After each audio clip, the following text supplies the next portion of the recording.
Assalamualaikum warahmatullahi wabarakatuh. Alhamdulillahi rabbil alamin, alladzi khalaqal insana fi ahsani taqwim, walladzi amarna bisuluki ala siratin mustaqim. Wassalatu wassalamu ala habibin nabiyil karim, Sayyidina alladzi yuhi bil Qur'anil azim wa ala alihi wa sahbihi ajma'in, amma ba'du. Pertama-tama dan yang paling utama, marilah kita panjatkan puja-puji kepada Zat Ilahi Rabbi. Salawat beserta salam semoga tercurah limpahkan kepada baginda alam, manusia yang indah dan mempesona, yang menjadi panutan agama bagi umatnya, yakni Habibana wa Nabiyana Muhammad. Allahumma salli wa sallim wa barik alaihi. Allahumma salli alaihi, Allahumma salli alaihi, Allahumma salli wa sallim wa barik alaihi. Dan tidak lupa kepada keluarganya, kepada sahabatnya, kepada tabi'in dan tabi'atnya, dan kepada kita semua selaku umatnya, yang insya Allah sampai kepada yaumil kiamat. Amin ya Allah ya Rabbal alamin. Yang saya hormati Dewan Juri yang arif dan bijaksana, yang berguna bagi agama, nusa maupun bangsa, seluruh panitia Gemila beserta seluruh pemirsa yang sedang menyaksikan video ini, yang insya Allah Allah muliakan. Amin. Pemirsa calon penghuni surga, tahun 2022 Indonesia dihadapkan pada persoalan kekurangan pemimpin di tengah era globalisasi saat ini. Bahkan konferensi pers virtual LDPS mengatakan bahwa hanya 7% milenial yang berkompetensi menjadi seorang pemimpin. Menurut Srijit dalam penelitiannya, Confirmation of a Crisis Leadership Model and its Effectiveness, Lesson from the COVID-19 Pandemic, mengatakan bahwa pandemi COVID-19 memiliki andil dalam penurunan kemampuan kepemimpinan seseorang. Kemampuan kepemimpinan tersebut mencakup 7 konstruksi, yakni kasih sayang dan kepedulian, keterbukaan dan komunikasi, ketahanan dan keberanian, ketegasan, konsultasi dan kolaborasi, serta pemberdayaan. Jelas, hal ini adalah permasalahan yang harus kita selesaikan demi majunya bangsa. Oleh sebab itu, pada kesempatan kali ini, izinkanlah kami membawakan sebuah tajuk, menerapkan kepemimpinan sejati layaknya Rasulullah dalam membangun masyarakat yang sejahtera di era globalisasi, dengan berlandaskan Al-Quran Surat Al-Baqarah ayat 30 yang berbunyi, A'udzu billahi minasy syaithanir rajim. Bismillahirrahmanirrahim.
Dalam tafsir Ibnu Katsir dijelaskan bahwa Allah Subhanahu wa taala menjadikan manusia sebagai khalifah di bumi. Hal ini juga berarti manusia diamanahkan tanggung jawab terhadap bumi dan seisinya untuk memimpin dirinya sendiri, manusia lain, serta seluruh makhluk yang ada di bumi untuk beribadah dan menegakkan panji ilahi. Sebagaimana hadis Rasulullah sallallahu alaihi wasallam, "Ala kullukum ra'in wa kullukum mas'ulun an ra'iyatihi. Fal amiru alladhi 'alan nasi ra'in wa huwa mas'ulun an ra'iyatihi. War rajulu ra'in 'ala ahli baitihi wa huwa mas'ulun anhu. Wal mar'atu ra'iyatun 'ala baiti ba'liha wa waladihi wa hiya mas'ulatun anhum. Wal abdu ra'in 'ala malin sayyidihi wa huwa mas'ulun anhu. Ala wa kullukum ra'in wa kullukum mas'ulun an." Artinya, setiap orang adalah pemimpin dan akan diminta pertanggungjawaban atas kepemimpinannya. Seorang kepala negara adalah pemimpin atas rakyatnya dan akan diminta pertanggungjawaban perihal rakyat yang dipimpinnya. Seorang suami adalah pemimpin atas anggota keluarganya dan akan ditanya perihal keluarga yang dipimpinnya. Seorang istri adalah pemimpin atas keluarga dan anak-anaknya dan akan ditanya perihal keluarga yang dipimpinnya. Seorang pembantu rumah tangga adalah bertugas memelihara barang milik majikannya dan akan ditanya atas pertanggungjawabannya. Dan kamu sekalian pemimpin dan akan ditanya perihal tanggung jawabannya. Hadis riwayat Muslim. Pemirsa yang berbahagia, hadis tersebut sudah sangat jelas menerangkan tentang tanggung jawab dan kepemimpinan sesuai yang sudah dijelaskan oleh Rasulullah. Siapapun dia, apapun statusnya, dimanapun dia berada, dan apapun pekerjaannya, kita semua adalah seorang pemimpin. Lalu pemirsa, mengapa banyak ditemukan pada diri seorang pemimpin sifat yang tidak adil, egois, dan jauh dari tuntunan Rasulullah? Apa dampaknya? Kezaliman merajalela, Ilmu agama semakin tak ada, politik di mana-mana, pendidikan tidak merata, kesehatan tak terjaga. karena banyak yang di PHK, pada akhirnya membuat masyarakat makin merana. Sebagaimana hadis Rasulullah sallallahu alaihi wasallam, "Inna Allah la yaqbidul ilma intiza'an yahtazihu minal ibadi, walakin yaqbidul ilma biqabdil ulama'i, hatta idza lam yubqi 'aliman ittakhadhan nasu ru'usan juhalan fasu'ilu fa'aftau bighairi ilmi fadallu wa adallu." Yang artinya, Allah Subhanahu wa taala menghapuskan ilmu agama tidak dengan cara mencabutnya secara langsung dari hati umat manusia, tetapi Allah menghapuskan ilmu agama dengan cara mewafatkannya para ulama, hingga tak ada seorang ulama pun yang tersisa. Kemudian mereka akan mengangkat para pemimpin yang bodoh. Apabila mereka para pemimpin yang bodoh itu dimintai fatwa, maka mereka akan berfatwa tanpa berlandaskan ilmu, sehingga mereka akan tersesat dan menyesatkan. Hadis riwayat Muslim. Jadi dalam hadis ini Rasulullah SAW telah menjelaskan bahwa hilangnya ilmu agama dalam kehidupan manusia dengan cara diwafatkannya para ulama, sehingga menyebabkan manusia buta kebenaran, sehingga hilangnya makna kepemimpinan. Hal ini mengakibatkan masyarakat mengangkat pemimpin yang bodoh agamanya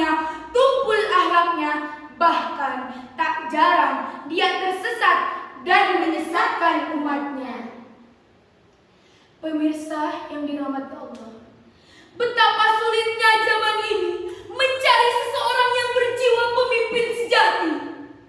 Akankah kita sebagai umat Islam diam saja?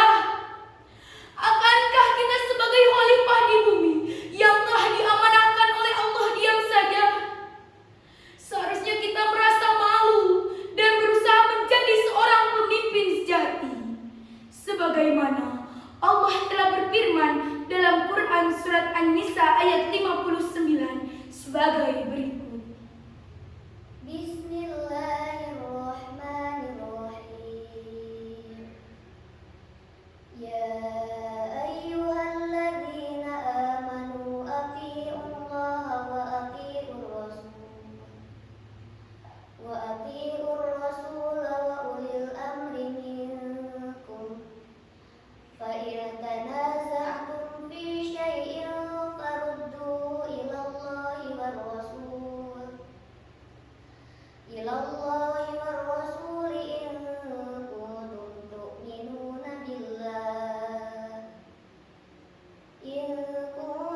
tu'minuna billahi wal yawmil akhir.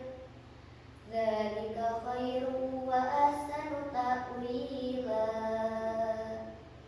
Shadaqallahul aliyyul azim.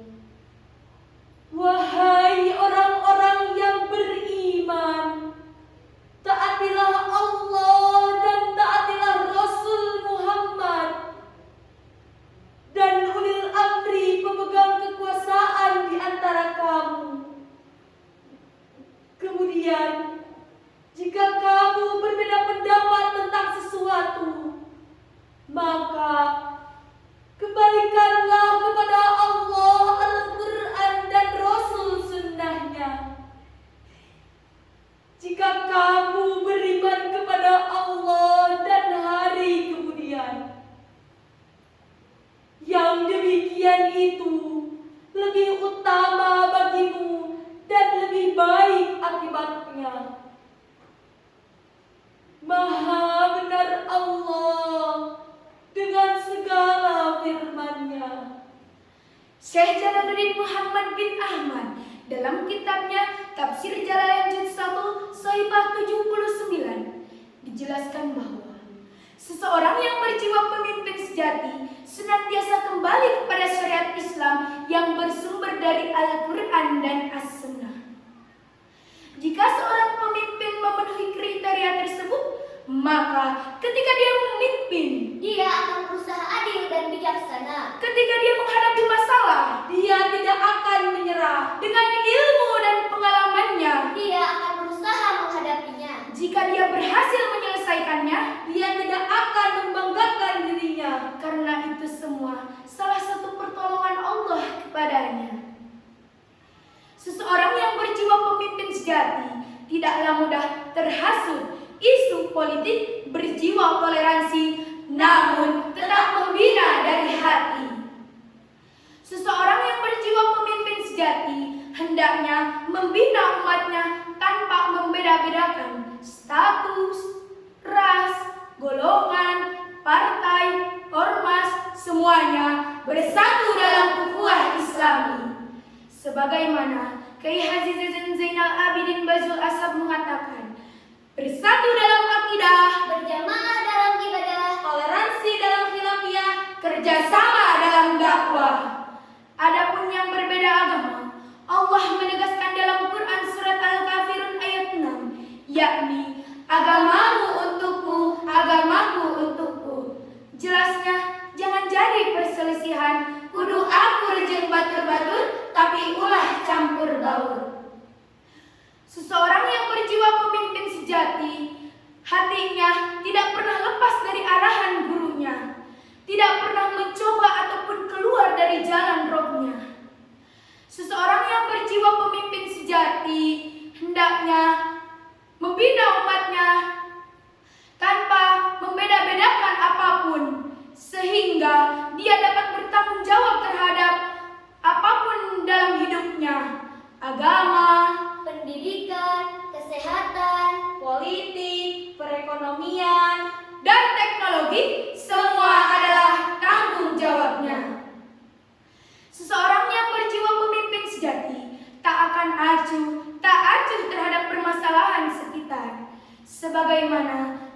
Zainal Abidin dalam syairnya.